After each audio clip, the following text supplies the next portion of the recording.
سن لو وہ کل کے آنے والے بھارت کی تقدیر ہے، ٹیکسی والوں کے پریواروں کی سنیں گے دوستو عمران پرتاپ گڑھی کی ایک نظم سے پہلے بتا دوں دوستو، کشمیر میں پرن شراب بندی کے لیے سنسد میں ودھیک پیش کرے گی روح اللہ مہدی۔ چلیے پہلے سنتے ہیں عمران پرتاپ گڑھی کی نظم۔ تو آپ سے گزارش ہے ویڈیو کو لائک کیجیے اور چینل کو ضرور سبسکرائب کیجیے۔ کہ میں وہ بیوہ ہوں جو اٹلی بھی نہیں جا سکتی۔ انہوں نے آخری بند میں لکھا کہ اپنے گھر میں یہ بہت دیر کہاں رہتی ہے، لیکن تقدیر جہاں جائے وہاں رہتی ہے۔ گھر وہی ہوتا ہے عورت کا جہاں رہتی ہے، میرے دروازے پہ لکھ دو یہاں ماں رہتی ہے۔ سب میرے باغ کے بلبل کی طرح لگتے ہیں، سارے بچے مجھے راہل کی طرح لگتے ہیں، سارے بچے مجھے راہل کی طرح لگتے ہیں۔ آپ اسے کہتے ہو روم پتر، تب ہمیں لگتا ہے پھر میرا بھی رویا رویا سلک جاتا ہے اور تب لگتا ہے کہ کہنا چاہیے اسی روم پتر کے روم روم میں بھارت کی تصویر ہے۔ سن لو وہ کل کے آنے والے بھارت کی تقدیر ہے۔ سن لو وہ کل کے آنے والے بھارت کی تقدیر ہے۔ اور اب مجھے لگتا ہے سامنے میرے بہت سارے لوگ بیٹھے ہیں، غالب بھائی اعظم گڑھ کے ہیں، میں پرتاپ گڑھ کا ہوں۔ ہندوستان میں دو یہ گڑھ ہے، ایک اعظم گڑھ ایک پرتاپ گڑھ۔ اور نسیم بھائی پرتاپ گڑھ والوں کے بارے میں کہاوت ہے کہ 100 پڑھا ایک پرتاپ گڑھ، اور پڑھا تو صحیح سے آگے بڑھا۔ تو میں آخر میں ایک بات کہہ رہا ہوں، میرے شہر کے بہت سارے لوگ ٹیکسی ویکسی چلاتے ہیں، بڑی ممبئی کو رفتار دیتے ہیں۔ میں آخری بند ان کے نام کر رہا ہوں، 2 مصرے ان کے نام کر رہا ہوں کہ سن لو اسی روم پتر کے روم روم میں بھارت کی تصویر ہے۔ سن لو وہ کل کے آنے والے بھارت کی تقدیر ہے۔ ٹیکسی والوں کے پریواروں کی آہوں سے ڈریے بابو، ٹیکسی والوں کے پریواروں کی آہوں سے ڈریے بابو۔ ایمان کی طاقت اور ظلم کی راہوں سے ڈریے بابو، ایمان کی طاقت اور ظلم کی راہوں سے ڈریے بابو۔ جلدی ہی مٹی پھوٹے گی، کھسیانی بلی کھمبا نوچ رہی ہے۔ میں آخر میں بات کہہ کے جا رہا ہوں، مجھے دعاؤں سے نواز دینا، میں آپ کی دعائیں لے کر کے چلا جاؤں کہ جلدی ہی مٹی پھوٹے گی، جلدی ہی مٹی پھوٹے گی، ٹھاکر جی تمہارے پاپ کی چلانے والوں سے کہہ دو یہ نہیں کسی کے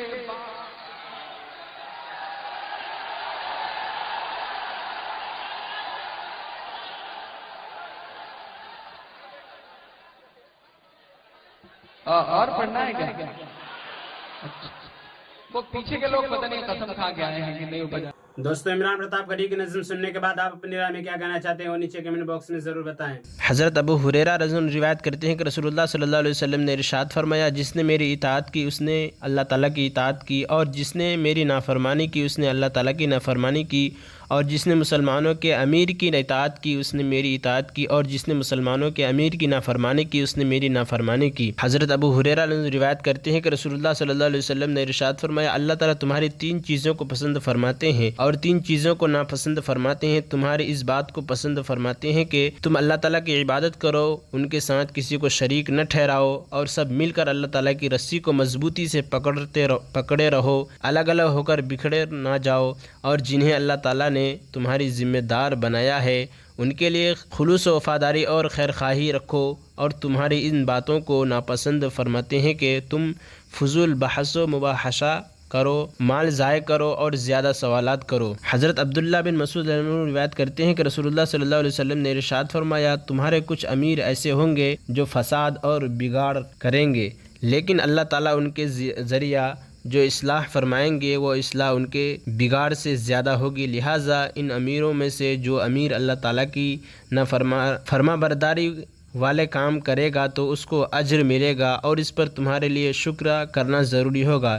اسی طرح ان امیروں میں سے جو امیر اللہ تعالیٰ کی نافرمانی والے کام کرے گا تو اس کا گناہ اس کے سر ہوگا، اور تمہیں اس حالت میں صبر کرنا ہوگا۔ حضرت انس رضی اللہ عنہ فرماتے ہیں کہ ایک یہودی لڑکا رسول اللہ صلی اللہ علیہ وسلم کی خدمت کیا کرتا تھا، وہ بیمار ہو گیا تو رسول اللہ صلی اللہ علیہ وسلم اس کی بیمار پرسی کے لیے تشریف لے گئے۔ آپ صلی اللہ علیہ وسلم اس کے سرہانے بیٹھ گئے اور فرمایا کہ مسلمان ہو جاؤ۔ اس نے اپنے باپ کو دیکھا جو وہیں تھا، اس نے کہا ابو القاسم صلی اللہ علیہ وسلم کی بات مان لو، چنانچہ وہ مسلمان ہو گیا۔ جب رسول اللہ صلی اللہ علیہ وسلم باہر تشریف لائے تو آپ صلی اللہ علیہ وسلم فرما رہے تھے کہ تمام تعریفیں اللہ تعالیٰ کے لیے ہے جنہوں نے اس لڑکے کو جہنم کی آگ سے بچا لیا۔ اللہ تعالیٰ کا ارشاد ہے، اور ہم نے موسیٰ علیہ السلام کو یہ حکم دے کر بھیجا کہ اپنی قوم کو کفر کی تاریکیوں سے ایمان کی روشنی کی طرف لاؤ، اور اللہ تعالیٰ کی طرف سے مصیبت اور راحت کے جو واقعات ان کو پیش آتے رہتے ہیں وہ واقعات ان کو یاد دلاؤ، کیونکہ ان واقعات میں ہر صبر کرنے والے، شکر کرنے والے کے لیے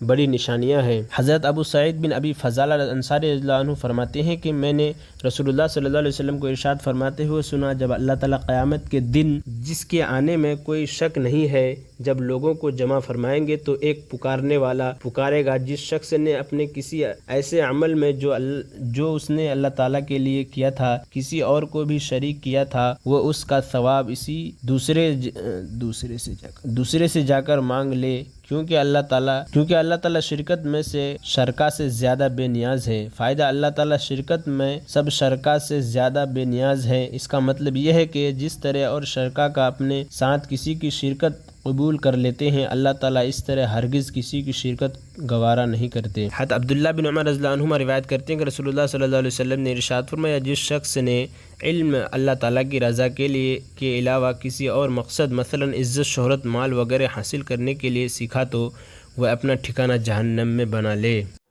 اور عمران پرتاپ گھڑی سے جڑی خبروں اور نظموں کے لیے ہمارے اس چینل کو ضرور سبسکرائب کریں۔ ملتے ہیں کسی اور ویڈیو میں ایسے نئی نظم اور نئی خبروں کے ساتھ، تو جب تک کے لیے دیجیے مجھے اجازت اور رکھیے اپنا خیال۔ آپ دیکھ رہے تھے آئی آر مشاعرہ میڈیا اور میں آپ کے ساتھ محمد ثاقب۔ السلام علیکم ورحمۃ اللہ وبرکاتہ۔